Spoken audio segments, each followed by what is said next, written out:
ओम नमः शिवाय। भारत माता शिव शक्ति अवतार। आज है 5/6/2025। रिवाइज डेट है 18/2/1968। लाडले बच्चे, बेहद का बाप तुमको सब रात समझाते हैं। मनुष्यों को तो कुछ भी पता नहीं है, नई दुनिया कैसे स्थापन होती है, फिर से यह राज्य कैसे होगा। तुम्हारे में भी नंबरवार जानते हैं। जो जानते हैं वह दूसरों को भी समझाते हैं। बहुत खुशी में रहते हैं, कोई को तो पाई भी खुशी नहीं रहती। ओम नमः शिवाय। रूहानी बाप बैठ रूहानी बच्चों को समझाते हैं कि आत्मा कितनी छोटी है, बहुत छोटी है, और उस छोटी सी आत्मा से कितना सब बड़ा देखने में आता है। छोटी आत्मा अलग हो जाती है तो फिर कुछ भी नहीं देख सकते। आत्मा के ऊपर विचार किया जाता है, इतनी छोटी बिंदी क्या क्या काम करती है। मैग्नीफाइंग ग्लास होता है, उनसे बहुत छोटे छोटे हीरे को देखा जाता है कि कोई दाग तो नहीं है। बहुत छोटे हीरे होते हैं। तो आत्मा भी कितनी छोटी है, कैसा मैग्नीफाई ग्लास है जिससे देखती है। रहती कहाँ है, क्या कनेक्शन है इन आँखों से। कितना बड़ा आसमान धरती आदि देखने में आता है। बिंदी निकल जाने से कुछ भी नहीं रहता। जैसे बिंदी बाप है वैसे बिंदी आत्मा है। इतनी छोटी सी आत्मा प्योर इम्प्योर बनती है। यह बहुत ही सोच करने की महीन बातें हैं। दूसरा कोई नहीं जानते कि आत्मा क्या है, परमात्मा क्या है। इतनी छोटी आत्मा शरीर में रह क्या क्या बनाती है, क्या क्या देखती है। उस आत्मा में सारा पाठ भरा हुआ है 84 जन्मों का। कैसे वह काम करती है, वंडर है ना। इतनी छोटी आत्मा 84 जन्म लेती है, एक शरीर छोड़ दूसरा लेती है। हम छोटी सी बिंदी में 84 जन्मों का पाठ नूंदा हुआ है। जैसे समझो नेहरू मरा अथवा क्राइस्ट मरा, आत्मा निकल गई तो शरीर मर गया। कितना बड़ा शरीर है, आत्मा कितनी छोटी है, यह भी बाबा ने बहुत बार समझाया है। मनुष्यों को कैसे पता पड़े कि सृष्टि का चक्र 5000 वर्ष बाद फिरता है। अपनी कोई अखबार तो है नहीं, सिर्फ मैगजीन मासिक निकलती है। इसमें भी 5-7 का मुख्य नाम डाल दे। फलाने फलाने ने जिस समय शरीर छोड़ा, फिर हर 5000 वर्ष बाद ऐसे ही शरीर छोड़ेंगे। हर 5000 वर्ष बाद वह पाठ रिपीट करते हैं। फलाना मरा, यह कोई नई बात नहीं है। उनकी आत्मा ने एक शरीर छोड़ दूसरा लिया। 5000 वर्ष पहले भी इस नाम रूप को इसी समय छोड़ा था। आत्मा जानती है हम एक शरीर छोड़ फिर जाकर दूसरे शरीर में प्रवेश करते हैं। अभी तुम शिव जयंती मनाते हो, दिखाते हो 5000 वर्ष पहले भी शिव जयंती मनाई थी। हर 5000 वर्ष बाद शिव जयंती जो हीरे तुल्य मनाते आते हैं। यह बड़ी महीन बातें हैं। विचार सागर मंथन कर यह सब बातें बुद्धि अंदर लानी चाहिए, जो फिर हम औरों को समझा सके। यह त्योहार आदि जो भी है तुम कहेंगे नई बात नहीं। हिस्ट्री रिपीट होती रहती है। हर 5000 वर्ष बाद जो भी पाठधारी हैं, हर 5000 वर्ष बाद वही शरीर लेंगे। एक नाम रूप देश काल छोड़ दूसरा लेते हैं। वह भी फिर हर 5000 वर्ष बाद रिपीट करेंगे। इस पर विचार सागर मंथन करना चाहिए। युक्ति से लिखे जो मनुष्य वंडर खावे। हर 5000 वर्ष बाद यह वर्ल्ड की हिस्ट्री ज्योग्राफी रिपीट रहती है। बच्चों से पूछते हैं आगे कब मिले हो, इतनी छोटी सी आत्मा से पूछना होता है, तुम इस नाम रूप से आगे कब मिले थे? आत्मा ने सुना ना, झट कहते हैं, हाँ बाबा, आपसे कल्प पहले मिले थे। सारा ड्रामा का पार्ट बुद्धि में है। वह होते हैं हद के ड्रामा और एक्टर। यह है बेहद का ड्रामा। यह ड्रामा तो बड़ा ही एक्यूरेट है, इसमें जरा भी फर्क नहीं पड़ सकता। वह होते हैं हद के, मशीन पर चलते हैं। 2-4 रोल भी हैं जो फिरते हैं। यह तो अनादि अविनाशी ड्रामा एक ही है। तुम बच्चे अभी समझते हो आत्मा कितनी छोटी है। आत्मा एक पार्ट बजाए फिर दूसरा बजाती है। 84 जन्मों का कितना फिल्म रोल होगा। यह कुदरती है ना, कोई की बुद्धि में बैठेगा नहीं। है तो रिगार्ड मिसल। यह बड़ा ही वंडरफुल है। किसको समझावे तो माथा चक्री खावे। तुम आत्मा कैसे 84 जन्म लेते हो? 84 लाख तो हो न सके। 84 का ही चक्र है, उनकी भी पहचान कैसे दी जाए? अखबार वाले तो नहीं डालेंगे, हाँ पैसे से डालेंगे। मैगज़ीन में भी घड़ी घड़ी डाल सकते हैं। वंडर है ना। समझो कोई बैल है, अभी मरा, फिर 5000 वर्ष बाद यह हमारे सामने ऐसे ही मरेगा। हम इस समय की ही बात करते हैं। सतयुग में तो ऐसी बातें होगी ही नहीं, ना ही कलयुग में होंगे। प्राइम मिनिस्टर आदि जो भी हैं सभी के लिए कहेंगे, फिर 5000 वर्ष बाद यह देखेंगे। फर्क पड़ नहीं सकता। ड्रामा में नूंद है।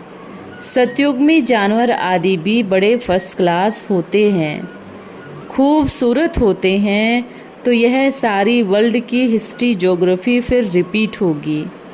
जैसे ड्रामा की शूटिंग होती है, मक्खी उड़ गई तो वह भी निकल आएंगे, फिर वही रिपीट होंगे। अभी अपन इन छोटी छोटी बातों को तो ख्याल नहीं करेंगे ना। पहले तो बाप खुद कहते हैं, हम कल्प कल्प संगम युग में इस भाग्यशाली रथ पर आता हूँ। आत्मा ने कहा ना, कैसे इनमें आते हैं, कितनी छोटी बिंदी है, उनको फिर ज्ञान का सागर कहते हैं। यह बातें तुम बच्चों में जो सयाने समझो है वह समझ सकते हैं। बाप खुद कहते हैं, मैं हर 5000 वर्ष बाद आता हूँ। कितनी यह वैल्यूएबल नॉलेज है। बाप के पास यह एक्यूरेट नॉलेज है जो हम बच्चों को देते रहते हैं। तुमसे कोई पूछे, तुम झट कहेंगे सतयुग की आयु 1250 वर्ष है। एक एक जन्म में 150 वर्ष की आयु होती है। कितना पार्ट बचता है। बुद्धि में यह है, टोटल सारा चक्र फिरता रहता है। हम ऐसे 84 जन्म लेते हैं। सारी सृष्टि इस चक्र में फिरती रहती है। यह अनादि अविनाशी ड्रामा है, बनी बनाई बन रही। इनमें नई एडिशन, एडल्ट्रेशन आदि नहीं हो सकती। गायन भी है, चिंता ताकि कीजिए जो अनहोनी होए। जो कुछ होता है ड्रामा में नूंद है, इसको साक्षी हो देखना पड़ता है। उस नाटक में कोई ऐसा पार्ट होता है तो जो कमज़ोर दिल वाले होते हैं वह रोने लग पड़ते हैं। है तो नाटक ना, यह तो रियल है। इसमें हर एक आत्मा अपने 84 के पार्ट को बजाती है। ड्रामा कब बंद होना नहीं है। इसमें रोने रूसने की कोई बात नहीं है। कोई नई बात थोड़ी ही है। अफसोस उनको होता है जो ड्रामा के आदि मध्य अंत को रियलाइज नहीं करते। यह भी तुम समझते हो। इस समय हम ज्ञान से जो पद पाते हैं, चक्र लगाए फिर यही बनेंगे। यह बड़ी आश्चर्यवत बातें विचार सागर मंथन करने की है। कोई भी मनुष्य इन बातों को नहीं जानते। ऋषि मुनि भी कहते थे, हम रचता और रचना के आदि मध्य अंत को नहीं जानते। उनको क्या पता रचता इतनी छोटी बिंदी है, वही नई दुनिया का रचता है। तुम बच्चों को पढ़ाते हैं ज्ञान का सागर। यह बातें अभी तुम बच्चे ही समझते हो। तुम थोड़े ही कहेंगे हम नहीं जानते। तुमको बाप इस समय समझाते हैं। तुमको कोई बात की अफसोस करने की दरकार नहीं। सदैव ही हर्षित रहना है। उस ड्रामा के फिल्म तो चलते चलते घिस जाएंगे, पुरानी हो जाएगी, फिर बदली करेंगे। यह अविनाशी बेहद का ड्रामा है। ऐसी ऐसी बातों पर विचार पक्का कर लेना चाहिए। हम बाप की श्रीमत पर ही चलने से पतित से पावन बनते हैं।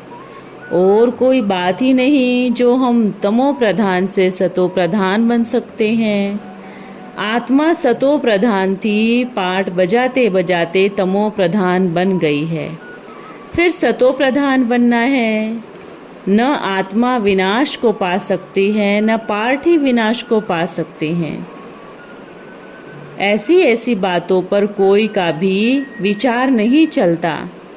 मनुष्य सुनकर वंडर खाएंगे। यह तो सिर्फ भक्ति मार्ग के शास्त्र ही पढ़ते हैं। रामायण, भागवत गीता आदि सब ही है। करके नई छपती होगी तो उसमें ऐड करते होंगे।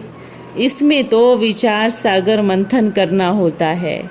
बेहद का बाप बैठ समझाते हैं, ज्यों का त्यों हम धारण कर लेवे तो अच्छा ही पद पा सकते हैं। सभी एक जैसा हो भी नहीं सकते। कोई तो बड़ी महीनता से समझाते हैं। आजकल जेल में भी जाते हैं भाषण करने, वेश्याओं के पास भी जाते हैं, गूंगे बहरों के पास भी जावेंगे। उन्हों का भी हक है ना, इशारों से समझ सकते हैं। आत्मा तो समझने वाली है, अंदर है ना। चित्र सामने रख दो, पढ़ तो सकेंगे ना। आत्मा में बुद्धि तो है ना। भल अंधे लूले लंगड़े हो तभी भी कोई न कोई प्रकार से समझ सकते हैं। चित्र तो है ही, अंधों को कान तो होगा ना। तुम्हारा सीढ़ी का चित्र देखो कितना अच्छा है। यह नॉलेज ऐसी है जो तुम कोई को भी समझाकर स्वर्ग में जाने के लायक बना सकते हो। आत्मा बाप से वर्षा ले सकती है। करके ऑर्गन्स डिफेक्टेड होते हैं। यहाँ तो ऐसी कोई बात ही नहीं है। वहाँ तो आत्मा और शरीर दोनों ही कंचन होते हैं। नई चीज सो पुरानी चीज जरूर होती है। यह भी ड्रामा बना हुआ है। एक सेकंड न मिले दूसरे सेकंड से कुछ न कुछ फर्क जरूर पड़ जाता है। ड्रामा को ज्यों का त्यों साक्षी हो देखना है। यह नॉलेज तुमको अभी ही मिलती है, फिर कब नहीं। आगे यह नॉलेज थोड़े ही थी। यह अनादि बना बनाया ड्रामा है। यह अच्छी रीति समझ और धारण कर किसको समझाना है। तुम ब्राह्मण ही इस ज्ञान को जानते हो। यह तो चोप चीनी तुमको मिलती है। अच्छी ते अच्छी चीज की महिमा तो की जाती है ना। बेहद का बाप तुमको सब रात समझाते हैं। मनुष्यों को तो कुछ भी पता नहीं, नई दुनिया कैसे स्थापन होती है, फिर से यह राज्य कैसे होगा। तुम्हारे में भी नंबर वार जानते हैं। जो जानते हैं वह दूसरों को भी समझाते हैं। बहुत खुशी में रहते हैं। कोई को तो पाई भी खुशी नहीं रहती है। सभी को अपना अपना पाठ मिला हुआ है। जिनको बुद्धि में बैठा होगा वे चार सागर मंथन करते होंगे तो दूसरों को भी समझाएंगे। तुम्हारी यह पढ़ाई जिससे तुम यह बनते हो, तुम कोई को भी समझा सकते हो कि अपने को आत्मा समझो। आत्मा ही परमात्मा को याद करती है। आत्माएं सब ब्रदर्स हैं। यह कहावत है, गॉड इज़ वन, बाकी इतने जो मनुष्य है सब में आत्मा है ना। सभी आत्माओं का पारलौकिक बाप एक ही है। जो पक्के बुद्धि होंगे उनको कभी भी फिरा न सके, कच्चे को तो झट फिरा देंगे। सर्वव्यापी के ज्ञान पर कितना डिबेट करते हैं। वह तो अपनी बातों में बहुत पक्के हो गए ना। हो सकता है हमारे इस धर्म का नहीं, धर्म भ्रष्ट कर्म भ्रष्ट है, तो फिर उन्हों को देवता कैसे कहेंगे। इसलिए कहा जाता है आदि सनातन देवी देवता धर्म प्राय लोप है। तुम बच्चों को यह अभी पता है, आदि सनातन देवी देवता हमारा धर्म था, पवित्र प्रवृत्ति मार्ग था। अभी तो अपवित्र हो गए हैं। जो पहले पूज्य थे वही अब पुजारी बने हैं। बहुत पॉइंट कंट होगी तो समझाते रहेंगे। बाप भी समझाते रहते हैं, तुम औरों को भी समझाते हो। यह सृष्टि का चक्र कैसे फिरता है सिवाय तुम्हारे और कोई नहीं जानते। तुम्हारे में भी नंबरवार जानते हैं। अभी बाबा को घड़ी घड़ी पॉइंट रिपीट करनी पड़ती है, क्योंकि नए बहुत आते हैं। शुरू में क्या हुआ, कैसे प्रवेशता हुई, तुमसे पूछेंगे, फिर रिपीट करना पड़ेगा। तुम बहुत बिजी रहेंगे सर्विस में। चित्रों पर भी तुम समझाते हो। कई बच्चे ओरली भी समझाते हैं। बहुत हैं जो पुराने हैं। यज्ञ की हिस्ट्री किसको भी बैठ सुनाएंगे, परंतु ज्ञान की डीप पॉइंट बुद्धि में बैठ ना सके, किसको समझा ना सके। ज्ञान की धारणा सबकी एक रस हो ना सके। इसमें दैवी गुण चाहिए, याद चाहिए, धारणा बड़ी अच्छी चाहिए, तभी आत्मा पवित्र बने और खुशी भी आए। मूल बात है ही पवित्रता की। योग बल बिगर कोई सतो प्रधान बनेगा नहीं। सतो प्रधान बनने के लिए बाप को याद करना पड़े। कई तो अपने ही धंधे आदि में फंसे रहते हैं, कुछ भी पुरुषार्थ नहीं करते। यह भी ड्रामा में नूंद है। कल्प पहले जिन्होंने जो पुरुषार्थ किया करते रहते। नए नए पॉइंट भी बाप समझाते रहते हैं। पिछाड़ी में तुमको भाई भाई हो रहना है। अशरीरी आए थे, अशरीरी जाना है। ऐसा ना हो पिछाड़ी में कोई याद आए। अभी तो कोई की कर्मातीत अवस्था हो ना सके, वापिस कोई जा ना सके। जब तक विनाश ना हो स्वर्ग में कैसे जाएंगे। जरूर या तो सूक्ष्म वतन में या यहाँ ही जन्म लेंगे। बाकी जो रहे खड़े हुए होंगे, पुरुषार्थ करेंगे। बाकी वह भी जब बड़े होंगे तो यह भी ड्रामा में सारी नूंद है। तुम्हारी एक रस अवस्था तो पिछाड़ी में होगी। ऐसे भी नहीं, लिखने से भी याद हो सकता है। फिर लाइब्रेरी आदि में इतने किताब आदि क्यों होते हैं। डॉक्टर लोग बहुत किताब पढ़ते हैं, स्टडी करते रहते हैं। वह मनुष्य के वकील होते हैं। तुम आत्माएं आत्माओं के वकील बनते हो, आत्माओं को पढ़ाते हो। वह है जिस्मानी पढ़ाई, यह है रूहानी पढ़ाई। इस रूहानी पढ़ाई से 21 जन्म तक भूल चूक नहीं होती है। माया के राज्य में तो भूल चूक बहुत होती रहती है, जिस कारण ही सहन करना पड़ता है। जो पूरा नहीं पढ़ेंगे वह कर्मातीत अवस्था को नहीं पाएंगे। फिर सहन करना पड़ेगा, फिर पद भी कम हो जाएगा। यह पढ़ाई है। आमदनी में खुशी होती है ना। जिसको लाख होती है उनको खुशी ज़्यादा होगी। कोई लखपति, कोई कखपति, अर्थात थोड़े पैसे वाले होते हैं। अच्छा, ओम नमः शिवाय। आज का वरदान है निरंतर योगी भव। कल्प पहले की यादगार में अर्जुन को जब बाप का साथ भूल जाता था तो क्या बन जाता था, कायर निर्बल। और जब स्मृति आती थी कि मेरा साथी और मेरा सारथी बाप है तो विजयी बन जाता था।